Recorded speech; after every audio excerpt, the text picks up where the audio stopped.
নমস্কার। আপনাদের সামনে আমি আজকে একটা বিতর্কিত বিষয় নিয়ে উপস্থিত হয়েছি। প্রথমে আমি আপনাদের জিজ্ঞেস করছি, আপনারা কেমন আছেন? ভালো আছেন তো? আপনারা প্রতিদিন আমার সঙ্গে উপস্থিত থেকে আমাকে আপনারা যে সহযোগিতা এবং উৎসাহ দিয়েছেন তার জন্য আমি আপনাদের অনেক ধন্যবাদ জানাই। আপনারা যারা আমার এই ভিডিও দেখছেন, আমি আপনাদের এর আগেও বলেছি, আবারও বলছি, আমার ভিডিও সম্পর্কে যদি আপনাদের কোনো প্রশ্ন জাগে মনের মধ্যে, আপনারা আমাকে জানাবেন।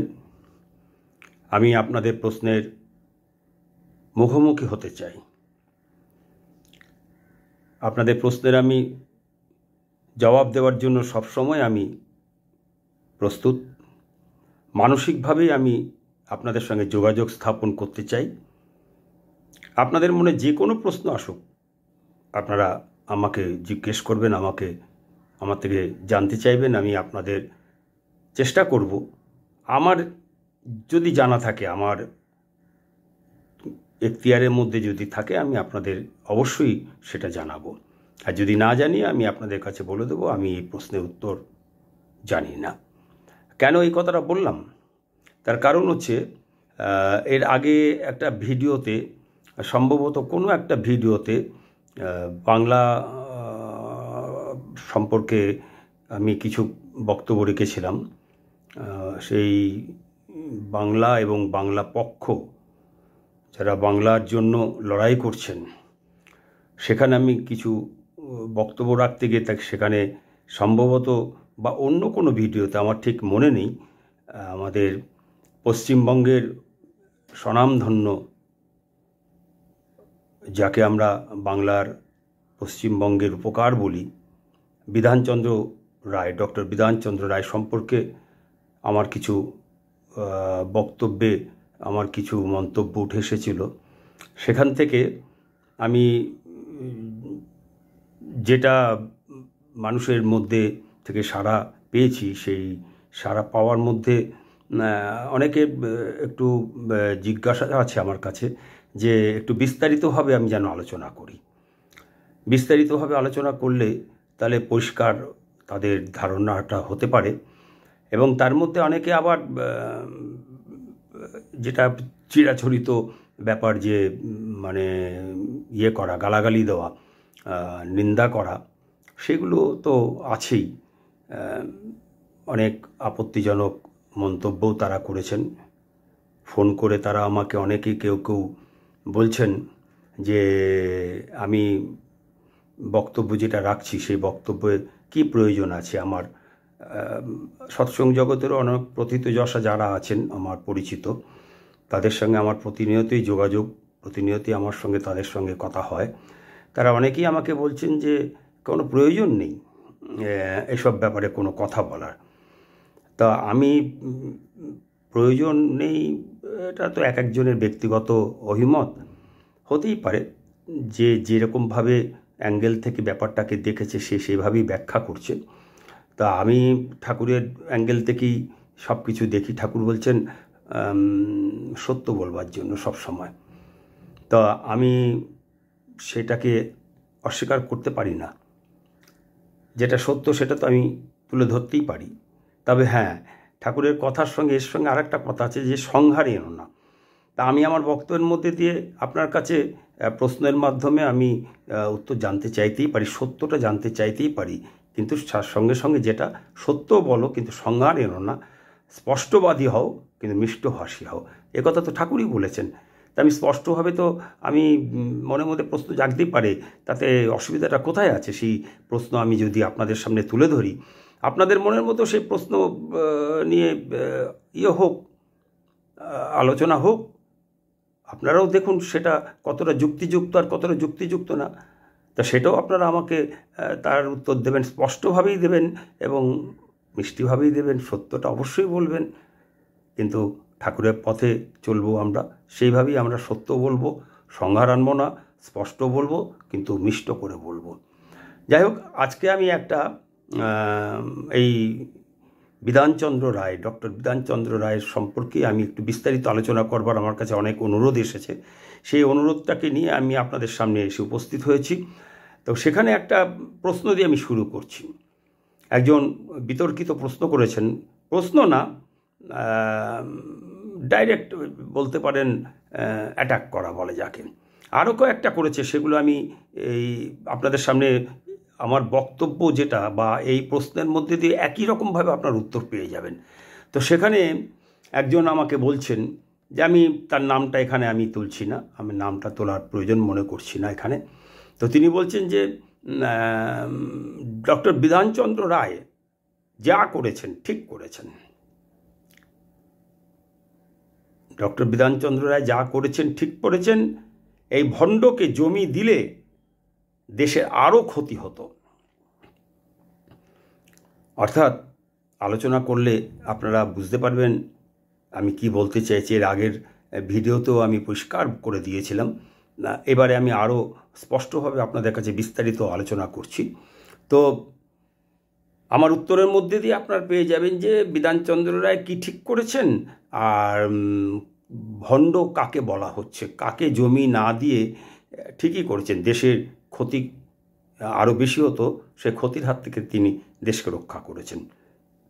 তো যাই হোক, আমি এর উত্তরে যেটা বলতে চাইছি সেটা হচ্ছে যে বিধানচন্দ্র রায় যা করেছেন ঠিক করেছেন।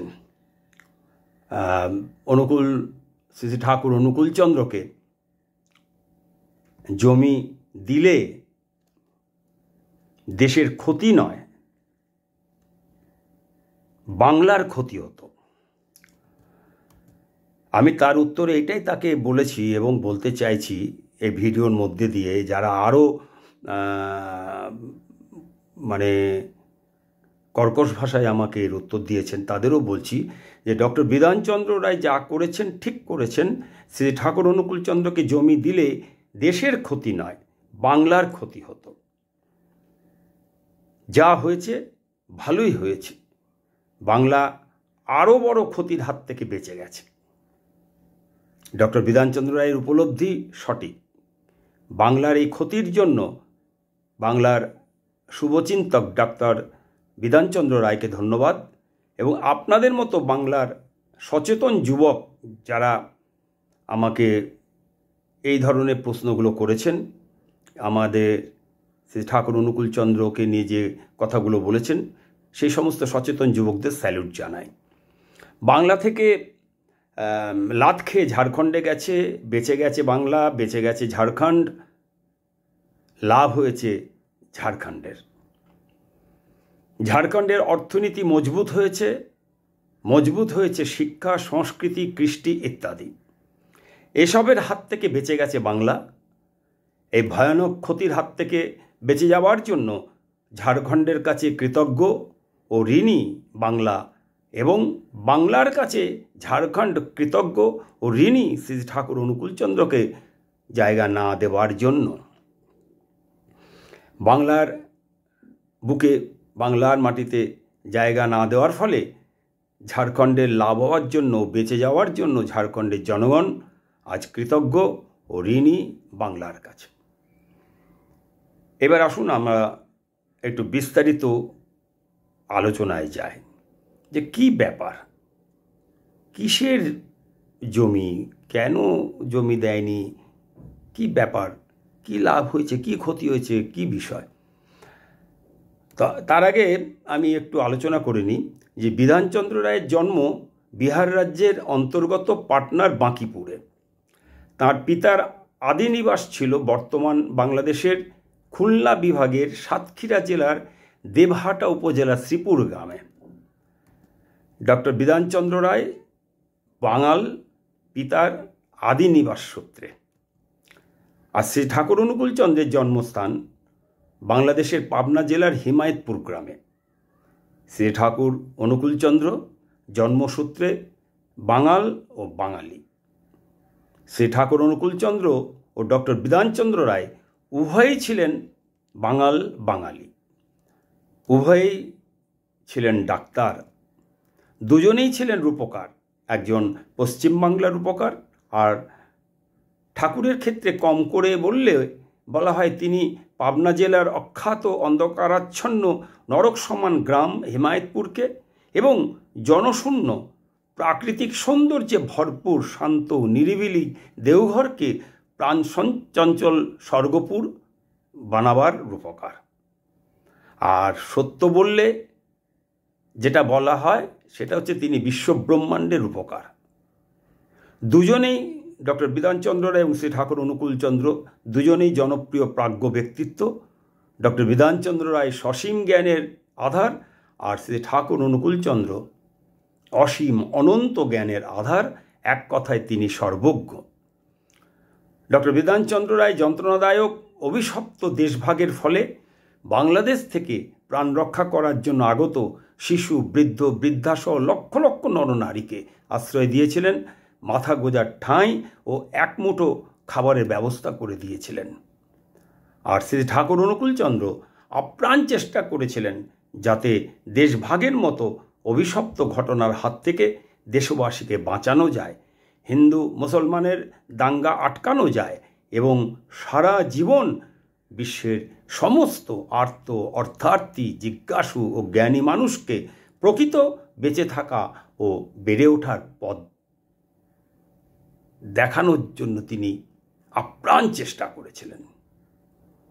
কিন্তু শ্রী ঠাকুর অনুকূলচন্দ্র দুই বাংলার কোথাও ঠাঁই পেলেন না। যাই হোক, সময়টা সাল 1947-48। দেশভাগের ফলে বর্তমান বাংলাদেশ, তৎকালীন অবিভক্ত ভারতের পূর্ব বাংলা, ভারত ভাগের ফলে পূর্ব পাকিস্তান, সেই পূর্ব বাংলা থেকে লক্ষ লক্ষ নারী, পুরুষ, শিশু, বৃদ্ধ, বৃদ্ধা, হিন্দু, বাঙালি পশ্চিম বাংলায় অসহায় অবস্থায় শুধুমাত্র প্রাণ বাঁচাবার জন্য বহু বছরের বাস্তুভূমি ছেড়ে আশ্রয় নিয়েছে। সেই সময় ডক্টর বিধানচন্দ্র রায় ছিন্নমূল খাবারের অভাবে প্রতি মুহূর্ত ভয়ঙ্কর মৃত্যুর মুখোমুখি হওয়া সেই ছিন্নমূল উদ্বাস্তুদের সেই ভয়াবহ অবস্থায় খাদ্য ও মাথা গোজার ঠাঁই দিয়েছিলেন দুমুঠো খাবারের প্রতিশ্রুতি। ঠিক ভারত ভাগের এক বছর আগে 1946 সালে 2রা সেপ্টেম্বর হাওয়া পরিবর্তনের কারণে শ্রী ঠাকুর ভারতের তৎকালীন বিহার, বর্তমান ঝাড়খণ্ডের দেওঘরের গাছগাছালিতে ভরা শান্ত স্নিগ্ধ পরিবেশে চলে আসেন। কিন্তু দেশভাগের যে ভয়াবহ যে পরিণতি, সেই পরিণতির কারণে তার জন্মভূমি ওপার বাংলা পাকিস্তানের অন্তর্ভুক্ত হয়ে যাওয়ায় নিজ জন্মভূমিতে আর ফিরে যাবার সুযোগ হয়নি। যখন তার জন্মভূমি ওপার বাংলা 1971 সালে পাকিস্তান থেকে আলাদা হয়ে স্বাধীন রাষ্ট্রে পরিণত হয়, তার ঠিক 2 বছর আগে 1969 সালে শ্রী ঠাকুর দেহত্যাগ করে অমরধামে চলে যান। তার জন্মসাল 1888 থেকে 1946 সাল পর্যন্ত দীর্ঘ 58 বছর শৈশব, কৈশোর, যৌবন, প্রৌঢ়ত্বের দিনগুলি কাটিয়ে একেবারে খালি হাতে তাকে চলে আসতে হয় ভারতের বিহার রাজ্য দেওঘর জেলায়।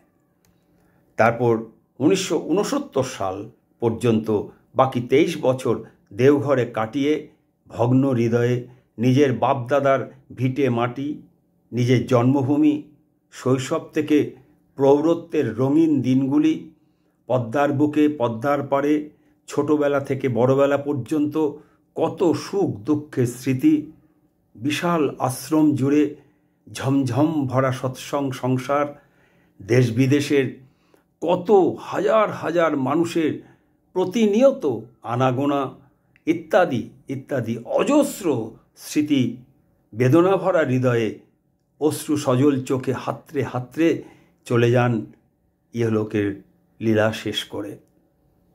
অন্তত একবারের জন্য নিজের জন্মভূমিতে ফিরে যাওয়ার ইচ্ছা তার পূরণ হয়নি কারণ দেশ নেতৃত্ব ও দেশের প্রথিত যশা প্রাজ্ঞ ব্যক্তিত্ব তাকে চিনতেই পারেনি। অন্তত একবারের জন্য তার পিতৃভূমি মাতৃভূমিকে, তার জন্মভূমিকে চোখে দেখার ইচ্ছাকে, তার কান্নাকে কেউই বোধ করেনি। তারপর তার ইচ্ছা ছিল ভারতের পশ্চিমবঙ্গে, ভারত ভাগ হওয়ার পরে তার ইচ্ছে ছিল পশ্চিমবঙ্গে অর্থাৎ এ বাংলায় জীবনের শেষ দিনগুলি কাটাবার। কিন্তু তার সেই ইচ্ছাও পূরণ হয়নি, পূরণ হতে দেয়নি বাঙালি। নিরুপায়বশত তাকে চলে যেতে হয় তৎকালীন বিহার, বর্তমানে ঝাড়খণ্ডের সাঁওতাল পরগনা বিভাগের দেওঘর জেলায়।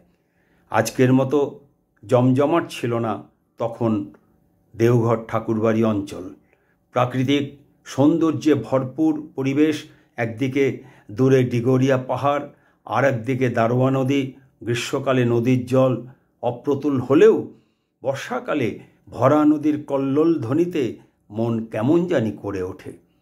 জনকোলাহল থেকে দূরে, বহু দূরে রাস্তার লাল মাটি, মহুয়া সারি, আম আর ক্যালেপটাস গাছের সারি সারি, আর ধু ধু ফাঁকা জমিতে গা ছমছম করা শান্ত নিস্তব্ধ পরিবেশে ঠাকুর বসে থাকতেন পথের দিকে চেয়ে। কখন আসবে তার হারিয়ে যাওয়া মেষ শাবকেরা?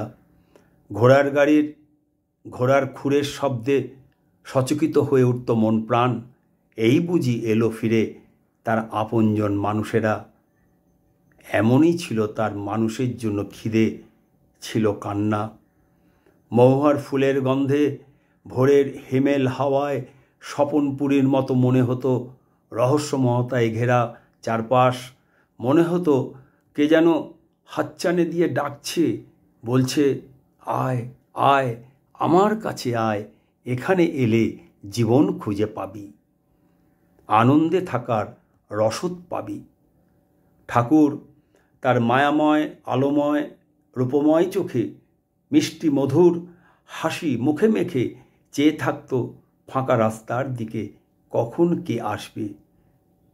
বড় বেদনাময় ছিল সেই সদ্য ছিন্ন হওয়া নারীর টানের মতো নিজ বাসভূমি ত্যাগ করে আসা দিনগুলি। বড় ফাঁকা লাগে চারপাশ, বড় একা লাগে। মানুষ পিয়াসী তিনি, মানুষ ছাড়া তিনি বাঁচতে পারেন না। মানুষই তার বাঁচার রসদ, অক্সিজেন। মানুষ এলে শিশুর সারল্য নিয়ে আনন্দে ডগমগ করে উঠতেন। মানুষের জন্য তিনি পাগল ছিলেন, নাওয়া খাওয়া ভুলে যেতেন প্রায়। প্রচুর মানুষের মাঝে যখন আসর জমে উঠত তখন সব নিয়ম ভেঙে যেত। তখন তাকে নাওয়া খাওয়ার সময় স্মরণ করিয়ে দিলে বা আগত মানুষজনকে চলে যেতে বললে তিনি অসন্তুষ্ট হতেন। রসিক প্রভুর রসের মাঝে বেরসিকের মতো কাজ করলে তিনি বিরক্ত হতেন, বলতেন, নিয়ম মেনে কি আর আড্ডা মারা যায়? যতক্ষণ মানুষ থাকতেন ততক্ষণ তিনি ঠাঁই বসে থাকতেন। মানুষের এক তীব্র নেশা সব নেশাকে হারিয়ে দেয়। এখনও সেই একই দৃশ্য, সেই ট্র্যাডিশন আমরা দেখতে পাই। শ্রী আচার্যদেব বাবাই দাদা ক্লান্তিহীন শ্রান্তিহীন ঠাঁই বসে থাকেন সকাল সন্ধে যতক্ষণ মানুষ থাকে। যাই হোক, প্রধানমন্ত্রী জওহরলাল নেহরু, শ্রী ঠাকুর তার জন্মভূমি ওপার বাংলা থেকে চলে আসার পর এ বাংলায় ঠাকুরের থাকার ও তার ওপারের স্বাধীনতার সময়ের 1.5 কোটি টাকা মূল্যের বিশাল আশ্রমকে পুনরায় প্রতিষ্ঠা করার জন্য এ বাংলায় বর্ধমান জেলার পানাগড়ে ৬,০০০ বিঘা জমি দিতে রাজি হয়েছিলেন। কিন্তু তৎকালীন বাংলার মুখ্যমন্ত্রী ডক্টর শ্রী বিধানচন্দ্র রায়ের মানসিকতা ছিল তা কেটে ৮০০ বিঘে প্রদান করার। কিন্তু শ্রীজি ঠাকুর সেই প্রস্তাব বাতিল করে দেন, কারণ তার যে স্বপ্ন ছিল তা রূপায়িত করতে ৮০০ বিঘা যথেষ্ট বিবেচিত ছিল না তার কাছে। ১৯৪৬ সালে যখন তিনি ওপার বাংলায় তার বিশাল আশ্রম, যার আজ থেকে ৭৮ বছর আগে মূল্য ছিল ১.৫ কোটি টাকা, সেই বিশাল সম্পত্তি ছেড়ে খালি হাতে চলে এসেছিলেন এ বাংলায়, এপারে ভারতে। তখন ৮০০ বিঘা জমি তার কাছে কোনো মূল্য ছিল না। কেন? ১ বা ২ বিঘা জমি নয়, ৮০০ বিঘা জমি। তিনি সেই প্রস্তাব প্রত্যাখ্যান করেছিলেন। কেন? আজও রহস্য লাগে সেই প্রত্যাখ্যান কেন করেছিলেন। ১ কাঠা ২ কাঠা, ১ বিঘা ২ বিঘা নয়, ৮০০ বিঘা। নিশ্চয়ই আমাদের একটু ভেবে দেখার প্রয়োজন আছে।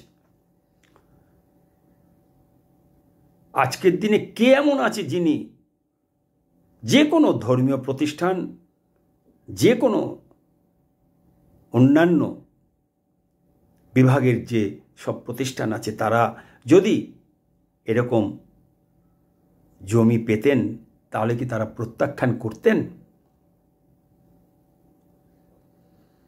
জানি না। যাই হোক, মাত্র ৫৮ বছর তিনি কাটিয়েছিলেন বাংলাদেশের পাবনা জেলার হেমায়েতপুর গ্রামে। আর এই অল্প সময়ের ব্যবধানে অক্লান্ত অপরিসীম পরিশ্রমে মানুষ আপন টাকা পর, যত পারিস মানুষ ধর, এই নীতির ওপর দাঁড়িয়ে শুধু মানুষকে ভালোবেসে, মানুষের কাঙাল হয়ে, মানুষকে বাঁচাবার জন্য, মানুষকে বেড়ে ওঠার পথ দেখাবার জন্য ধীরে ধীরে শূন্য থেকে, একেবারে শূন্য থেকে গড়ে তুলেছিলেন বিশাল এক সৎসং সাম্রাজ্য ওপার বাংলায়, যা ছিল মানুষ তৈরির কারখানা।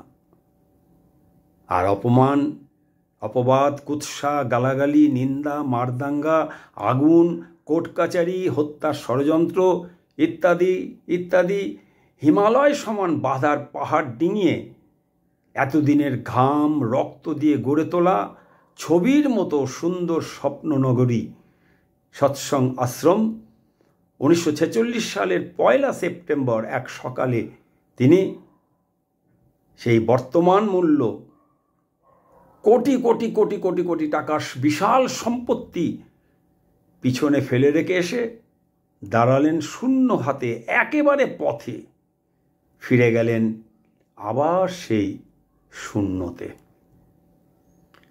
কিন্তু সেদিন দেশনেতারা কেউ ফিরেও তাকায়নি শ্রী ঠাকুর অনুকূলচন্দ্রের বেদনাক্লিষ্ট মুখের দিকে। দেশনেতারা সবাই ব্যস্ত দেশ পুনর্গঠনে, ভাঙা ঘর ঠিক করতে। কারোর সময় নেই তাকে নিয়ে ভাবার। কে তিনি? সবার মতো তিনিও একজন সাধারণ মানুষ, ব্যাস এই তার পরিচিতি। এত বড় সাজানো স্বপ্নপুরীর মতো সংসার ছেড়ে চলে গেলেন তিনি, কিন্তু কেউ তাকে তার সম্পত্তি ফিরিয়ে দেওয়ার জন্য প্রয়োজনই মনে করলেন না। সব ধীরে ধীরে ধীরে ধীরে গ্রাস হতে লাগলো তাঁর মর্তে গড়ে তোলা স্বর্গপুরী সরকারি বেসরকারি উদ্যোগে। আজও ১৩৬ বছরে নানা আইনি জটিলতায় আটকে আছে তার বিশাল সম্পত্তি বাংলাদেশে। কিন্তু এ বাংলায় যদি তিনি আশ্রয় পেতেন পানাগড়ে, পুনরায় তার স্বপ্নের সাম্রাজ্য, মানুষ তৈরির কারখানা গড়ে তোলার জন্য, তাহলে আজ বাংলা সারা বিশ্বে মাথা উঁচু করে দাঁড়াতো। ডক্টর বিধানচন্দ্র রায়ের জন্ম বিহারে হলেও তিনি জন্মসূত্রে এদেশি কিন্তু পূর্বপুরুষ সূত্রে বাঙাল ছিলেন। তাই একজন হিন্দু বাঙালি হয়েও, একজন প্রাজ্ঞ উচ্চশিক্ষিত সমজদার মানুষ হয়েও, এত বড় একজন বাংলা রূপকার হয়েও তিনি মানব শরীরে নেমে আসা বিশ্ব ব্রহ্মাণ্ডের রূপকার। নিদেন পক্ষে ওপার বাংলার নরকতুল্য হিমায়তপুর ও প্রাকৃতিক সৌন্দর্যে ভরপুর, জনকোলাহল থেকে দূরে, অনেক দূরে মহুয়ার গন্ধে ভরপুর, শাল, আম, ক্যালিপটাস ইত্যাদিতে ভরপুর, গাছগাছালিতে ভরা নির্জন শ্রী ঠাকুর অনুকূলচন্দ্রকে সেই জায়গায় স্থান নিতে হয়েছিল শ্রী ঠাকুর অনুকূলচন্দ্রকে চিনতে না পারার জন্য। দেশ ভেঙে দু টুকরো হয়ে গেল, বর্তমানে 3 টুকরো। এত বড় ঘটনা ঘটে গেল ভারতের বুকে, অথচ শ্রী ঠাকুরের সঙ্গে দেশের উচ্চ নেতৃবৃন্দ কোনো আলোচনা পর্যন্ত করেননি। কি করলে স্বাধীনতা আন্দোলনকে সঠিক পথে নিয়ে যাওয়া যায়, কি করলে দেশভাগ রোধ করা যেতে পারে, কি করলে হিন্দু মুসলিম ঐক্য অটুট থাকে, কিভাবে ব্রিটিশের সঙ্গে সদ্ভাব বজায় রেখে ক্ষমতা হস্তান্তর করা যেতে পারে, ইত্যাদি ইত্যাদি কোনো আলোচনা করার জন্য শ্রী ঠাকুরকে যোগ্য দক্ষ মনে করেননি, প্রয়োজন মনে করেননি তৎকালীন দেশের নেতৃত্ব ও প্রাজ্ঞ ব্যক্তিত্বরা। কিন্তু ততদিনে তিনি তিল তিল করে বিশাল সৎসঙ্গ প্রতিষ্ঠান গড়ে তুলেছেন দেশ স্বাধীন বা দেশ ভাগ হওয়ার অনেক আগেই। দেশ স্বাধীন বা দেশ ভাগ হওয়ার অনেক আগেই দেশের প্রথম সারির নেতৃবৃন্দ ও দেশ বিদেশের প্রাজ্ঞ ব্যক্তিত্বরা তার আশ্রম পরিদর্শন করেছেন, তার সঙ্গে দেখা করেছেন, তার সঙ্গে আলাপ আলোচনা করেছেন সার্বিক পরিস্থিতি নিয়ে, রাজনীতি, ধর্ম, শিক্ষা, সাহিত্য, আইন, বিজ্ঞান, বিবাহ, স্বাধীনতা আন্দোলন, দেশভাগ, দেশের ক্ষমতা হস্তান্তর, ব্রিটিশদের সঙ্গে ভারতের সম্পর্ক ইত্যাদি ইত্যাদি বিভিন্ন বিষয়ে আলোচনা করেছেন। কিন্তু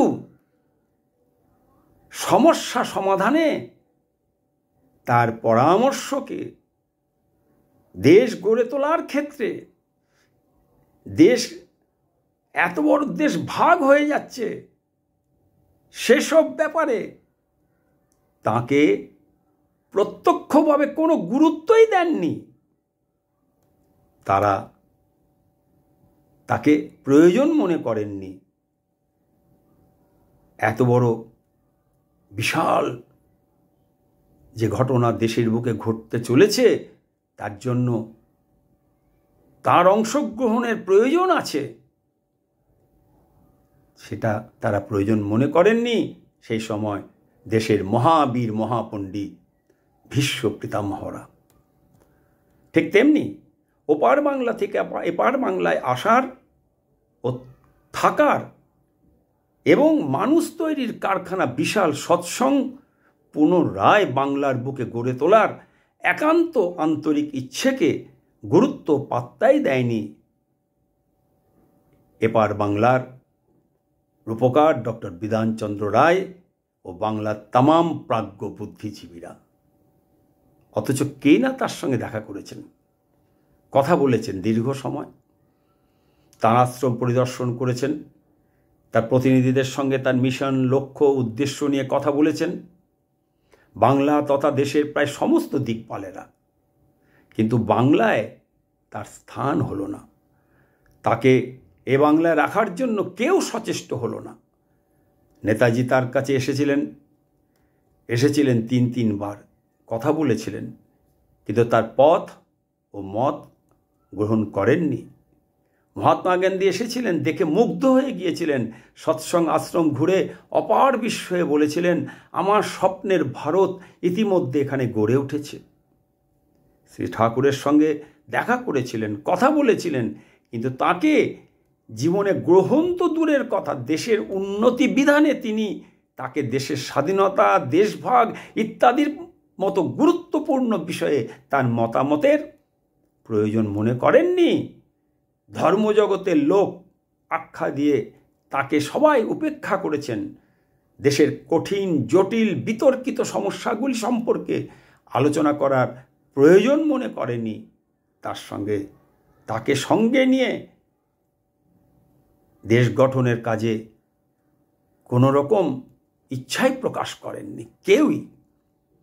শ্রী ঠাকুর অনুকূলচন্দ্র যে সর্বসমস্যার সমাধানী পুরুষ, সেই ধারণাই দেশের রাজনৈতিক নেতৃবৃন্দের ছিল না। প্রথমত, তার কথা তারা শোনার প্রয়োজন মনে করেননি। দ্বিতীয়ত, শুনলেও বুঝলেও ঠাকুরের কথা শর্টকাটে যে হবার নয়, দীর্ঘ সুচিন্তিত নিখুঁত পরিকল্পিত ব্যাপার, তা তারা বুঝেছিলেন। হয়তো তাই রাজনৈতিক ডামাডোল ওই হই হট্টগোলের বাজারে তার কথা তাদের কাছে গ্রহণযোগ্য ছিল না। দেশ স্বাধীনতার পরে যদি দেশবন্ধু চিত্তরঞ্জন, মহাত্মা গান্ধী, নেতাজি সুভাষচন্দ্র বোস, শ্যামাপ্রসাদ মুখোপাধ্যায় ইত্যাদি এদের মতো বিদগ্ধ প্রাজ্ঞ ব্যক্তিত্বরা আরও যারা তার সঙ্গে দেখা করেছিলেন, কথা বলেছিলেন, তারা যদি দেশ স্বাধীন হওয়ার পর যদি বেঁচে থাকতেন, তাহলে ভারতের পরবর্তী অবস্থা পরিস্থিতি কি হতে পারত তা আজ কল্পনার ব্যাপার। কারণ তারা যখন বেঁচে ছিলেন তখন তারা ঠাকুরের সঙ্গে দেখা করেছিলেন, তাদের সঙ্গে ঠাকুরের অনেক কথা হয়েছিল। আর যদি তারা দেশ স্বাধীনতার পর থাকতেন, কেউ ছিলেন না দেশবন্ধু চিত্তরঞ্জন, তিনি মারা গেলেন, মহাত্মা গান্ধী মারা গেলেন, নেতাজি সুভাষ বোস কোথায় হারিয়ে গেলেন, শ্যামাপ্রসাদ মুখোপাধ্যায় দেশ স্বাধীনতার 4-5 বছরের মধ্যে মারা গেলেন। আরও যারা প্রাজ্ঞ ব্যক্তিত্ব যারা ছিলেন, ঠাকুরের সঙ্গে যোগাযোগ ছিল, ঠাকুরের সঙ্গে কথা বলে, তাদের অনেকেরই নানা রকমভাবে তারা দূরে সরে যান।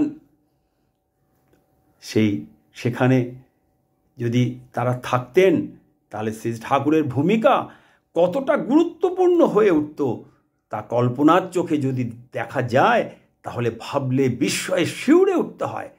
কারণ দেশবন্ধু চিত্তরঞ্জন, মহাত্মা গান্ধী, নেতাজি সুভাষ বোস, শ্যামাপ্রসাদ মুখোপাধ্যায়, এদের 4 জনের সঙ্গে এবং আরও অনেক বিদগ্ধ ব্যক্তিত্বের সঙ্গে শ্রী ঠাকুরের পূর্ব পরিচয়, দেখা, কথাবার্তা হয়েছিল, সম্পর্ক ছিল, মিষ্টি মধুর সম্পর্ক ছিল। কিন্তু বিধাতা বোধহয় অন্যরকম কিছু চেয়েছিলেন। আর ডক্টর বিধানচন্দ্র রায় যদি শ্রী ঠাকুরের চাহিদা অনুযায়ী 6000 বিঘা সৎসঙ্গের জন্য অনুমোদন করে দিতেন, তাহলে আজ বর্ধমানের পানাগড়ে শ্রী ঠাকুরের বিশাল সৎসঙ্গ আশ্রম গড়ে উঠত, আর বাংলা বিশ্বের মানচিত্রে এক বিশিষ্ট স্থান অধিকার করে থাকত। বাংলার অর্থনীতি এক শক্তিশালী অর্থনীতিতে পরিণত হতো ভারতের অর্থনীতিতে। দেশ বিদেশের নানা ভাষাভাষীর আগমনে এক মহামিলন ক্ষেত্র হয়ে উঠত বাংলার পানাগড়, যা আজ আমরা দেখতে পাচ্ছি দেওঘরের বুকে। আজ যখন গাড়িতে করে বাই রোডে পানাগড়ের উপর দিয়ে যায়, তখন প্রতিবার রাস্তার দুপাশে ধু ধু ফাঁকা জমিতে কল্পনার চোখে দেখি সৎসঙ্গ আশ্রম, ঠাকুরবাড়ির ছবি যেন চোখের সামনে ফুটে ওঠে, যে আশ্রমটা এখানেই গড়ে উঠেছে। তখন ওই ফাঁকা দৃশ্য দেখতে দেখতে যাওয়ার সময় বুকের ভেতরটা কেমন জানি করে ওঠে। খামচে ধরে বসে থাকি, চুপ করে জানালা দিয়ে বাইরের দ্রুত বেগে চলে যাওয়া দৃশ্যের দিকে তাকিয়ে। চোখের সামনে জানলাটা ঝাপসা হয়ে ওঠে নিজের অজান্তে। আগামী দিন দেওঘর সারা বিশ্বের আর্ত অর্থার্থী জিজ্ঞাসু জ্ঞানী মানুষের এক মহামিলন ক্ষেত্র হয়ে উঠবে, যার ইঙ্গিত স্বয়ং ঠাকুর নিজেই দিয়ে গেছেন।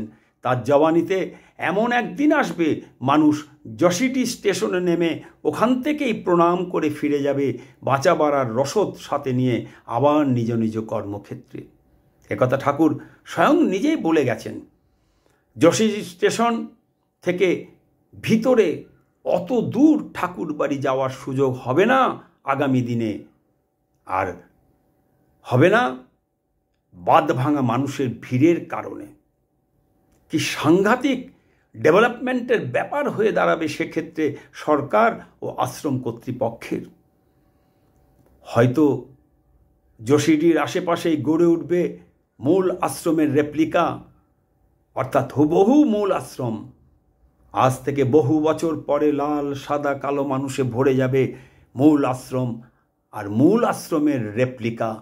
সেদিন ভারতীয়, বিশেষ করে হয়তো বাঙালিদের সুযোগই ঘটবে না, ভিড়ে ভিড়ে একাকার হয়ে যাবে বিদেশিদের আগমনে। 1946 সালে ডক্টর বিধানচন্দ্র রায় ও বাংলার পাঁজ্ঞদের দ্বারা উপেক্ষিত ও স্বঘোষিত সনাতনীদের দ্বারা অপমানিত, প্রতি মুহূর্তে অপমানিত, এবং আম বাঙালির একাংশের দ্বারা অশ্লীল গালাগালিতে জর্জরিত বাঙালি ঠাকুর, বাঙালি হয়ে বাংলার ঘরে জন্ম নেওয়া ঈশ্বর শ্রী ঠাকুর অনুকূলচন্দ্রের স্মৃতি বিজড়িত স্থান সৎসঙ্গ আশ্রম, ঠাকুরবাড়ি দর্শন লাভের সুযোগই ঘটবে না বাংলার বাঙালিদের সেই সময়। আগামী দিনগুলিতে ঘোর কলিযুগের অবসান আর সত্য যুগে প্রবেশের যে ট্রানজিশনাল মুহূর্ত, সেই মুহূর্তে আগামী সৎসঙ্গের যে আন্দোলন যা বয়ে চলেছে ধীরে ধীরে ধীরে ধীরে বর্তমানে ফল্গু নদীর মতন। ঠাকুর কেষ্টদাকে বলেছিলেন, কেষ্টদা, পদ্মার ভাঙন দেখেছেন? উপর থেকে বোঝা যায় না, উপর থেকে বোঝা যায় না, তলে তলে ধীরে ধীরে ধীরে ধীরে নিচের থেকে মাটি ক্ষয়ে যেতে যেতে যেতে, মাটি খেতে খেতে খেতে খেতে হঠাৎ একদিন ভোরে দেখা যায় গোটা বিশাল গ্রামটা পদ্মার পেটের মধ্যে ঢুকে গেছে। ঠিক তেমনি আমার সৎসঙ্গের মধ্যে, পেটের মধ্যে একদিন গোটা বিশ্বটা ঢুকে যাবে। সেই যে আন্দোলন, সেই সময়ের যে সৎসঙ্গের যে আন্দোলন, তা যে বাংলার বুক থেকে উঠবে না তারও ইঙ্গিত দিয়ে গেছেন বিশ্বের বিস্ময়, সর্বশ্রেষ্ঠ বিস্ময়, the greatest wonder, the greatest phenomenon of the world, the incarnation of the formless supreme power, সে ঠাকুর অনুকূলচন্দ্র। এটা কি তার অভিমান? ঈশ্বরেরও অভিমান দুঃখ হয় কি জানি। ঈশ্বরের কি হয় আর কি না হয় তা মানুষের জ্ঞানের ও দর্শনের বাইরে ও অতীত। জয়গুরু, আজকের মতো এই পর্যন্তই। আগামী দিনে আবার আপনাদের কাছে আসব আরও নতুন কিছু বিষয় নিয়ে। নমস্কার।